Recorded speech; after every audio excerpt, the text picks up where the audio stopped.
Forsaken People, back with another reaction, back with some more Cocteau Twins, and we're going to start going through their Peppermint Pig EP, 1983. Big shout out to all the people who commented, and it seemed like the majority opinion was, hey, you know, even if the group nowadays isn't all that fond of the EP, it's worth going through, and, you know, people back in the day, they went through it in the same chronology that it would make sense to do it now, so yeah, that's what we're going to do. I did notice on the Discogs listing for the EP, it shows the 12-inch mix of the title track Peppermint Pig as being seemingly the default single, or like the track on the release. But in the folder I have access to, it has both the regular mix and the 12-inch mix. So, you know, normally you would listen to the regular mix first, or I feel like that would, you know, that's kind of the standard. The 12-inch mix, you know, tends to be an elaboration of the track that already exists. So we'll just go through it in that way. So we're going to listen to the regular version of the tune. I don't know, it sounds like something from kids, you know, like a limerick or a short story, like, oh, the Peppermint Pig who, you know, went down the hill and did this, but I'm not familiar with any story with that phrase in particular. If it refers to a type of pig, I am also ignorant. I apologize, my knowledge of animal husbandry is quite limited.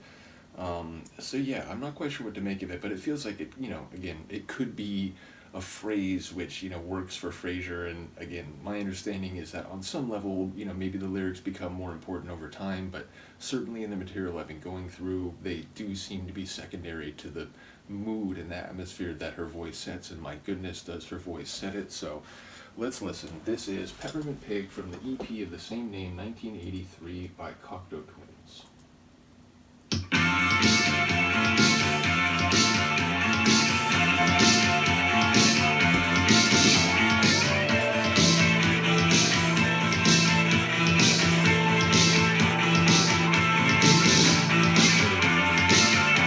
The dissonant undercurrent.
Both her vocals and the sonics are sort of washing back and forth.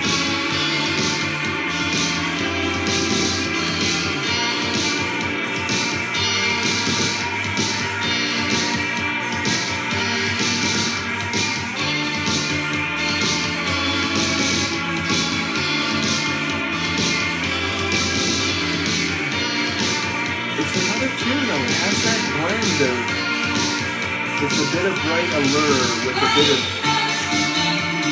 dark undercurrent.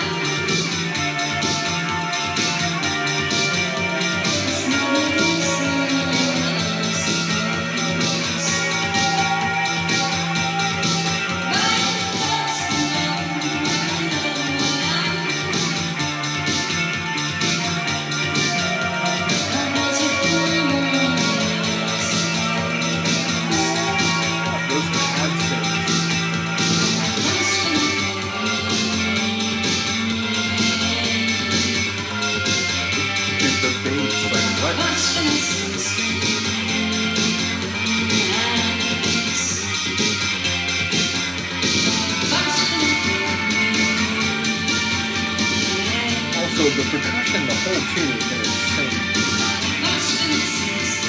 Rattly, like relentless.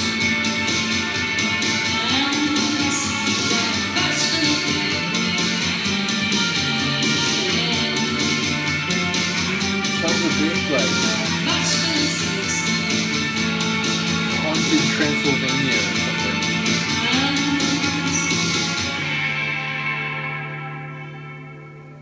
Crazy. Yeah, it's interesting. I'll admit it was a bit more intense than a couple other tunes from them we've gone through recently. But yeah, I enjoyed it. Again, it's another tune that has that mixture of light, if also a bit unsettling and menacing allure. Again, with the sort of dark undercurrent. The bass in that one was, going on a funk journey of its own. Like, not the whole time, but there were sections where it just would really start, like, riffing. I enjoyed that layer in particular. Didn't really catch the lyrics, but again, her voice is just this, like, again, I called her, or I called the vocals, like a siren song in the other track, but it's like every track she seems to have this way of like, my voice is like simultaneous, or my brain is simultaneously like, compelled by her voice, and yet like at the same time it sounds like dangerous. It sounds like there's a haunted atmosphere about. So yeah, and again, like for some reason it was making me think like Transylvanian type of haunted atmosphere at the end. So don't really know again what or who Peppermint Pig is or the significance of that, but yeah, and now I'm curious to hear what the 12-inch mix will be like, and I assume it will be longer. That would be my natural assumption.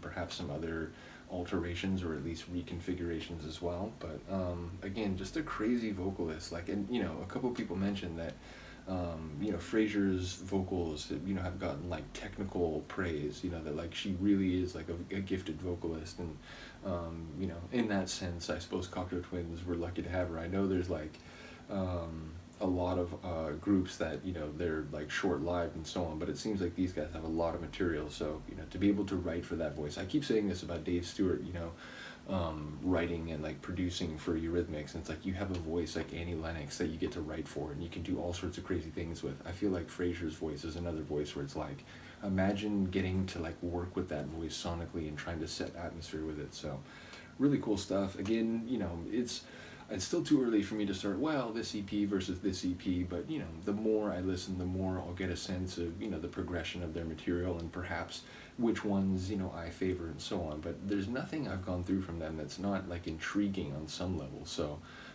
do let me know what you think of this one. I will see you next time. Peace.